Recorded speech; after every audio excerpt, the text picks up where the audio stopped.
masdan ang ating paligid. Nagbabalik po ang Tulong Ko Pasa Mo sa TV5. Sa ating Tulong Ko Pagbabago Mo segment, sasagutin na po natin ang huling-huling tanong. Ang huling-huling tanong na dapat niyong malaman kung pasado kayo sa inyong Business Quotient Test. Okay, simulan na natin. Okay, ano nga dapat gawin para maging di malugi sa negosyo? Dapat alam niyo ang iyong BQ or Business Quotient. At pinag-usapan natin, gumawa na tayong exam, di ba? Para malaman yung business quotient nyo. Ay by this time, hindi nyo pa alam kasi nakatatlo pa lang tayo. So, konting review lang. Dapat po maka 3 out of 4 kayo, ha? Malinaw para pumasa. Okay, question number 1 po. Hindi nagkatrabaho mabuti ang mga ka-office-mate nyo. Sad ka ba o you don't care? Tamang sagot, sad. Number 2, happy or sad ba pag special holiday? Tamang sagot, sad. Okay. Ano mas mahirap, businessman or empleyado? By this time, alam nyo na ang tamang sagot, businessman. By this time, alam niyo na yung mga point. Now, this time, isa sa pinaka-importante ay number 4. Ano ba ang kulang sa Pilipino? Bakit maraming Pilipino ay hindi successful sa negosyo? Ikaw, ang nasagot mo. Sa aming mong seminar, pag ginagawa ko to, normal, pinakamadalas sa sagot, sir, kulang po ako sa pera. Kaya hindi po naging successful, kulang po ako sa pera. Kaya tingin nyo, tamang sagot, mali. Sagot ko po, mali. Kasi po, kung pera ang dahilan para maging successful ang negosyo, dapat maraming Pilipino na naging successful sa negosyo. Number 1, gano'n na karaming Pilipino nag-retire, nakatanggap ng retirement pay, nagnegosyo, lugi. Gano'n na karaming Pilipino OFW, nagtrabaho sa abroad, nag-ipon, nagnegosyo, lugi. Kung pera lang ang dahilan, dapat successful na sila. Isa pa kung napakatinding dahilan. Kung pera ang dahilan para maging successful negosyo, bakit ang mga Chinese nagsimula sa Pilipinas many years ago walang pera? Bakit sila mayaman ngayon? Dapat hindi sila mayaman dahil wala silang pera. Unang-unang myth na lalagay ko po sa isip nyo at tatanggalin nyo yung maling paniniwala. Hindi po ang pera ang dahilan ba't hindi ka successful sa negosyo. Nakapag-negosyo nga iba sa iyo. Sabi napagsimula kayo, may pera, nalugi nga lang. Sir, ano kulang sa amin? Sir, sabi niya, ay sir, tapang. Ay naku, hindi pwede. Napakarami kong kilala, sobra tapang, naubos ang pera. Sir, tiyaga, ay may kilala rin po ako. Isang negosyo, mali na, tinuloy pa, tsinaga. Ayun, lalong malaki ang nalugi. Sir, ano ba talagang tamang sagot? Ito po ang tamang sagot. Mga empleyado, pera or others. Ang negosyo, lack of business skills. Kaya po ang maraming Pilipino hindi naging successful. Kulang tayo sa skill. Sir, ano yung skill? Sa Tagalog, kakayanan. A lot of people are saying, sir, lack of knowledge. Iba po ang knowledge. Knowledge is kaalaman. Skill is kakayanan. Alam niyo bang napakaraming tao may knowledge pero walang skill. Ibig sabihin, alam lang nila. Pero hindi nila alam gamitin. Yung kakayanan po alam na, alam pang gamitin. Yun ang may kakayanan. Yan po ang pagkakaiba ng karamihan ng mga Chinese at mga Pilipino. Hindi nyo napansin, bakit maraming Pilipino hindi successful sa negosyo at maraming Chinese successful? Share ko po sa inyo ang dahilan. At pag nalaman nyo to, maiinis na naman kayo sa nanay nyo at tatay nyo. Ha? Bakit? Balikan po natin nung bata pa tayo. Ikaw, elementary. Nung elementary ka, after school, ano ginagawa mo? Hindi ba, umuwi ka, naglalaro ka, o nanonood ka ng TV? Kung lalaki ka, nanonood ka ng Voltes 5 at Mazinger Z. Kung babae ka, nanonood ka ng Flor de Luna o Annalisa. Tama? Tama? Yan po ginagawa natin ng bata pa tayo. Ano normally ginagawa ng Chinese na estudyante pagkatapos ng klase? Elementary. Uuwi po yan, pupunta sa tindahan ng tatay. Ano normally tindahan ng tatay? Bakery, hardware, sari-sari store. Tama. Ano po ginagawa ng Chinese na bata? Tumutulong po sa pagtitinda doon sa tindahan. So, ano po nangyayari? Habang nagtitinda siya, natututo siya magsukli. Nakikita niya ginagawa ng tatay niya. Okay, ikaw, natututo kang malaman ano ginagawa ni Voltes 5. Okay? O yung drama ni Annalisa at ni Flor de Luna. Naalala niyo po yun? Okay. Pagdating ng high school, turo pa rin ng nanay mo mag-aral mabuti para paglaki may magandang trabaho. So, aral ka pa rin ng aral.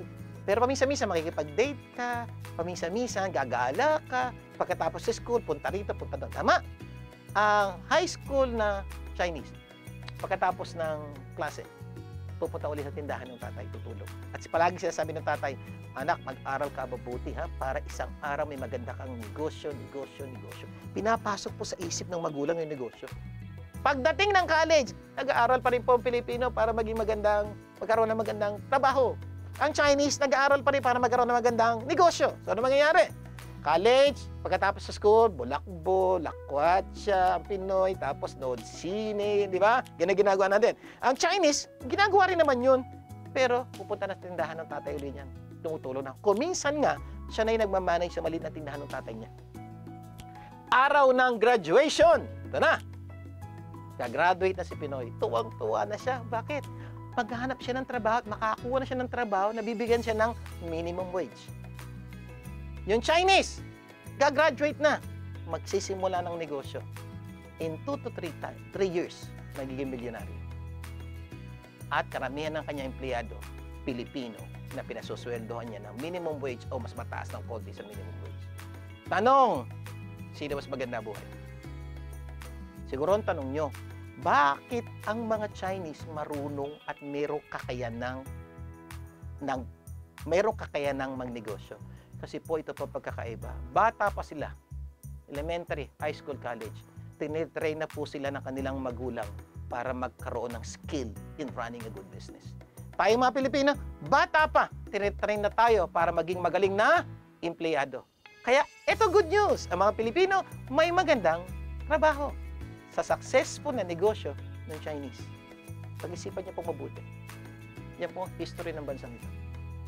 I have nothing against Chinese at hindi rin ko po sinasabing maganda ginagawa nila lahat. Sinasabi lang po sa inyo, may ginagawa silang tama. Tingnan po natin. Yung tama, kopyahin natin. Yung mali, huwag natin kopyahin. Tayo mga Pilipino, may tama tayong ginagawa. Tuloy po natin. Yung mali, huwag po natin gawin. Pag ito po ginawa niyo, itong mangyayari, isang araw, tayo po aayos ang buhay natin. And one day, will become business. Ang tanong, kapatid, pasado ka ba o baksak? Siguro ang tanong mo, sir, paano ko malalaman kung pasado ako o baksak? Pag ikaw naka 3 out of 4, pasado ka, ibig sabihin may pag-asa kang maging magaling na negosyante. Pag naka 2 pababa ka, wala ka ng pag-asa, kaya kalimutan mo nang maging negosyante. Tama? Mali. I have a good news for you. Sir, may good news ka.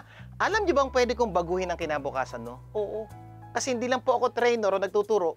Alam niyo ho ba ako? Kaya ko rin baguhin ang buhay mo. Ito gawin mo. Balikan mo yung 4 na tanong. Yung 4 na tanong na tinanong natin sa business quotient. Ano gawin mo? Burahin mo lahat yung mali mo. Burahin mo na. Tapos lagay mo yung tamang sagot. So ngayon, paki-check. So ang tanong ko ngayon, ilan na ang tama mo? Malamang 4 out of 4 ka na. I have a good news for you. Pwede ka nang maging successful na negosyante. Siguro by this time, tatawa-tawa na kayo. Sir, bakit pwede magpalit ng sagot? Kasi nga po, kaya nga may seminar na ganito, kaya nga po may show na ganito. Ang trabaho po namin, turuan kayo. Paulit-ulit ko po sinasabi, kung meron po kayo tanong patungkol po sa negosyo, kahit anong bagay, padala nyo po ang inyong tanong sa tulong ko, pasa mo Facebook at susubukan po nating sagutin ito. Bukas, abangan nyo ang pagsagot ko sa tulong ko, pakinggan mo sa mga tanong na yung pinadala. Ito ang better news. Next week, magkakaroon po tayo ng part 2 on how to run your own business. Next week po, pag-usapan natin step-by-step approach na dapat nyong gawin para kayo magkanegosyo. This week, binuksan ko lang po ang isip nyo para maunawaan nyo yung mga bagay na dapat nyo maintindihan para sa negosyo. Sa aming pagbabalik, isang aral lang matututunan nyo muli mula sa kwentong ihatid ni Ma'am Abeline. Kaya dyan lang kayo, magbabalik pa ang tulong ko pasa mo sa TV5. Kapag pagod,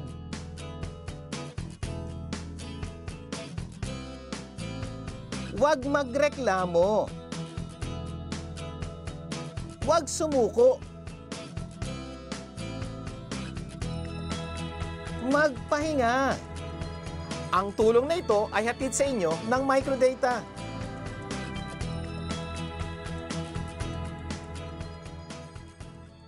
Ang breast cancer ang pangunahing uri ng cancer na nagiging dahilan ng kamatayan sa mga kababaihan.